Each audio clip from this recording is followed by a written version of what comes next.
छत्रपती शिवाजी महाराज, छत्रपती शाहूजी महाराज, अण्णाभाऊ साठे यांना त्रिवार वंदन करतो आणि माझी या ठिकाणी 2 शब्द बोलतो।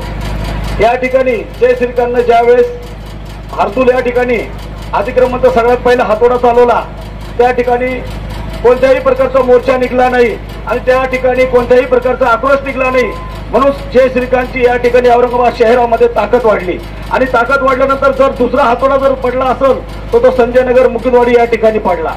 ज्या टायमाला संजय नगर मुकिंदवाडी या ठिकाणी अतिक्रमणचा हातोडा पडल्या क्षणी मला बातमी कळता क्षणी मी खासदार इम्तियाज जलील साहेबांना कळवलं का साहेब आज माझ्या दलित बांधवांच्या घरावरती हातोडा पडला। जलील साहेब त्या टायमाला मुंबईला होते, त्याने मला मेसेज टाकला आय एम कम बॅक। ते ताबडतोब त्या ठिकाणी आले आणि त्याने सांगितलं, त्या ठिकाणी राज्यपालांची गाडी होती, त्या ठिकाणी ती गाडी अडवली आणि पुऱ्या मीडियावरती ती खबर एकदम जोरामध्ये फेकली। मला एक सांगायचं, जो खासदार औरंगाबाद शहराचा विकास करत होता त्या विकासाला जर कोणी थांबायचं काम केलं असेल तर हे भारतीय जनता पार्टी आणि शिंदे गटाने या ठिकाणी थांबायचं काम केलेलं आहे।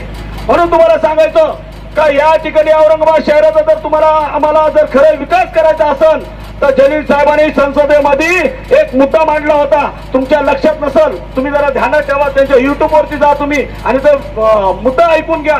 त्याने सांगितलं होतं कॅम्ब्रेज चौक पासून तर वाळूज पंढरपूर पर्यंत एक ब्रिज बनला पाहिजे। त्या ठिकाणी डॉक्टर भागवत कराड यांनी सगळ्यात पहिला त्यांना विरोध केला आणि विरोध करून सांगितलं का हा ब्रिज हा जलील साहेबांच्या नावानुसार हा ब्रिज तयार होईल, म्हणून त्या ठिकाणी त्यानं श्रेय घेण्यासाठी तो ब्रिज कॅन्सल केला।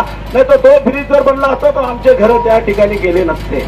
आमची त्या ठिकाणी संजय नगर ठिकाणी एक अस्मिताची कमान होती, त्या ठिकाणी डॉक्टर बाबासाहेब आंबेडकर नाव हे संजय नगरला दिलेलं होतं आणि ज्या कमानीला 16 वर्षाचा संघर्ष लागला नामांतराच्या लढामध्ये, ती टाईपची कमान त्या ठिकाणी संजय नगर मध्ये बनली आणि ज्या गोष्टीला डॉक्टर बाबासाहेब आंबेडकर विद्यापीठाला 16 वर्षे नाव घेण्यासाठी लागले ती कमान एका मिनिटामध्ये त्याने तोडून टाकली।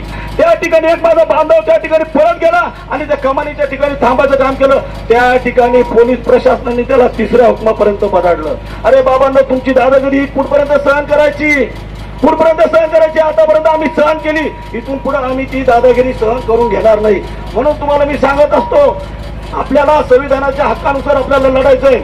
श्रीकांत कोणी कुठून लागून आलेला नाहीये, तोही कायद्याचं एक पुस्तक वाचून तो सुद्धा अधिकारी बनलेला आहे, तुमच्या आमच्यामध्ये सुद्धा अधिकारी बनलेला आहे आणि त्या अधिकाऱ्यांना सुद्धा एकजुटीनं आपण काम करायला पाहिजे। त्या अधिकाऱ्यांनी हे समजून घ्यायला पाहिजे या गोरगरीब मात्यांचं जे त्यांचं काळीज ज्या ठिकाणी 1-1 रुपये जमा करून त्याने पुंजी लावून ते घर बनवलं आणि ते घर श्रीकांतनं एका मिनिटात तोडलं। हायकोर्टचा आदेश आहे, हायकोर्टचा आदेश असा आहे का पावसाळ्याच्या 4 महिन्यामध्ये कोणत्याही प्रकारचं अतिक्रमण काढल्या जात नाही आणि त्या ठिकाणी हायकोर्टच्या आदेशाला सुद्धा पायाखाली चुरडलं आणि त्या ठिकाणी हे अतिक्रमण या ठिकाणी काढण्यात आलं। म्हणून मला सांगायचं, कायद्यापेक्षा जर मोठा श्रीकांत झाला असेल तर त्याला या औरंगाबाद शहरातून जायलाच पाहिजे।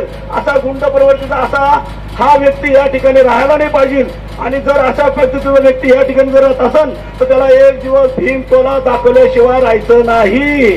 तुम्हाला मला सांगायची गरज नाही तुम्हाला कोणता टोला द्यायचा आहे, ते तुम्हाला माहित आहे काय करायचंय। आता मी फक्त बोलण्यामध्ये सांगतो, तुम्हाला काय करायचं तुम्ही सांगून दिलेलं मी तुम्हाला काय करायचं तुम्ही करून घ्या। जय भीम, जय भारत, जय हिंद। यानंतर आप जिस शहर में रहते हो वहाँ तो समंदर है, लेकिन हमको नीचे से मुंडी करके कहना पड़ता है कि हमें 10 दिन और पानी मिलता है, हम क्या करेंगे। तो मैं आप लोगों से एक बात कहूंगा, ये जो चेहरे आप स्टेज के ऊपर देख रहे हैं, जिन्होंने आपके मुस्लिम आपके जुल्म के लिए जो अन्याय अत्याचार के लिए आवाज उठाई है, ये चेहरों को कभी भूलना नहीं। इन्होंने रात दिन मेहनत करके, आपने देखा होगा, मैंने देखा होगा कि रात दिन शहर में घूम रहे थे और इस आंदोलन को सक्सेसफुल करने के लिए जो चेहरे हैं, ये चेहरों के लिए मैं एक बात कहूंगा कि कद बड़ा नहीं होता, पद बड़ा नहीं होता, मुसीबत में जो साथ खड़ा होता है वही सबसे बड़ा होता है।